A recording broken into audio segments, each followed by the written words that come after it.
పిన్ని పిన్ని ఎక్కడున్నావు పిన్ని పిన్ని బాబాయ్ బాబాయ్ వెళ్ళిపోయావా బాబాయ్?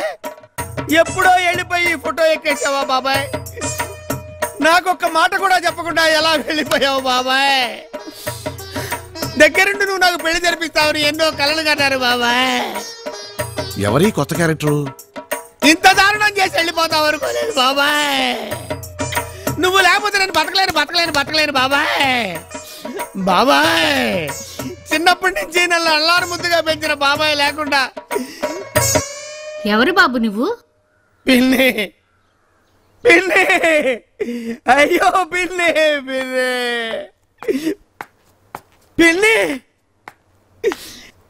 ఈ శోకాన్ని నువ్వు ఎలా భరిస్తున్నావు పిన్ని? నేనే భరించలేకపోయానే. ఎవరు బాబు నువ్వు?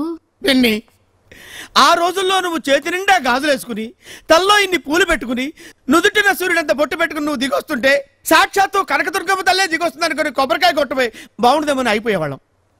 నిజమే బాబు, ఏం చేస్తాం. ఇంతకీ నువ్వెవరు బాబు? నేను పిన్ని అడబాల కొడతో వీర వెంకట జగన్నాథ కోడి సుబ్బారావు బ్రహ్మానంద గిరీశాన్ని. చిన్నప్పుడు నువ్వు నన్ను చక్కరేసుకుని గిరి గిరి అని గిరగరా గిరగరా చెప్పి నేలకేసి కొట్టేదానివి, గుర్తులేదా? లేదు బాబు. చిన్నప్పుడు ఆకులో పచ్చడి అన్నం పెట్టి తిన్నాయనంటే నేను అన్నం వదిలేసి పచ్చడి తినేవాడిని. పచ్చడి తినకూడదురా పిచ్చి నాయన అంటే పచ్చడి వదిలేసి ఆకు పరపరా పరపరా నవ్విలేవాడిని, గుర్తులేదా పిన్ని?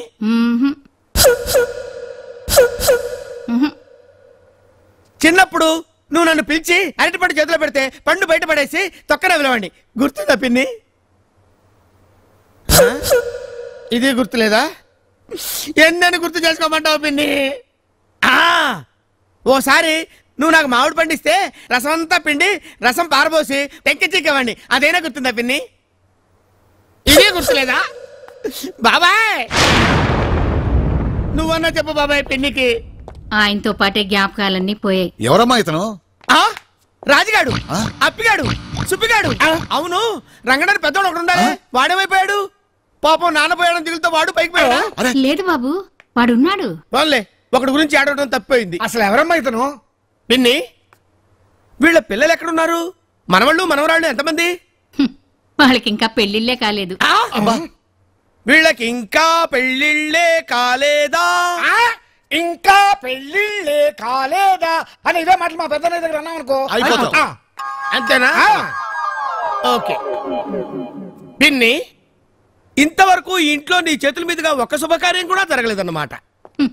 దానికి కూడా పెట్టి పుట్టాలిగా బాబు. అక్కర్లేదు పిన్ని, నేను అడుగు పెట్టాను కదా, ఇంకన్నీ శుభాలే శుభకార్యాలే. అవన్నీ నాతోనే ఆరంభం అవుతాయి. ఏంటది? పెళ్లి. పిన్ని నీ చేతుల మీదుగా నాకు పెళ్లి జరిపించు పిన్ని.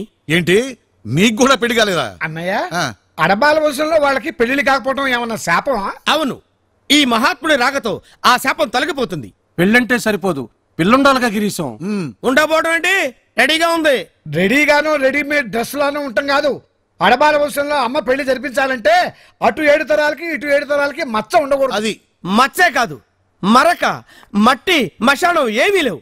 వాళ్ళ వంశం శుభ్రంగా సర్ఫేస్ ఉతికి ఆరేసినంత క్లీన్ గా ఉంటుంది. అంత చక్కటి పిల్లైతే ఏదిరా? ఉంది, గంగా గంగా పవిత్ర గంగా. దా దా అవా తర్వాత సిగ్గుపడుదాను రా. గంగా నేను చెప్పానే అడబాల వారి వంశానికి లక్ష్మి అని, ఆవిడే వెళ్ళి బొక్కబోళ్ళ కాళ్ళ మీద పడు. వెళ్ళు పిన్ని, నువ్వు ఎప్పుడు ఆశీర్వదిస్తే అప్పుడే పెళ్లి. అన్నయ్య, పిల్ల పిల్ల అని వాగాడు, పిల్లలా లేదే, పిల్ల తల్లిలా ఉందేంటి? కాస్త ఒళ్ళు చేసిన పిల్లేమో. ముదిరిపోయిన కురుడి కొబ్బరికాయ. దీంట్లో నీకు అనుభవం ఉందేంటి?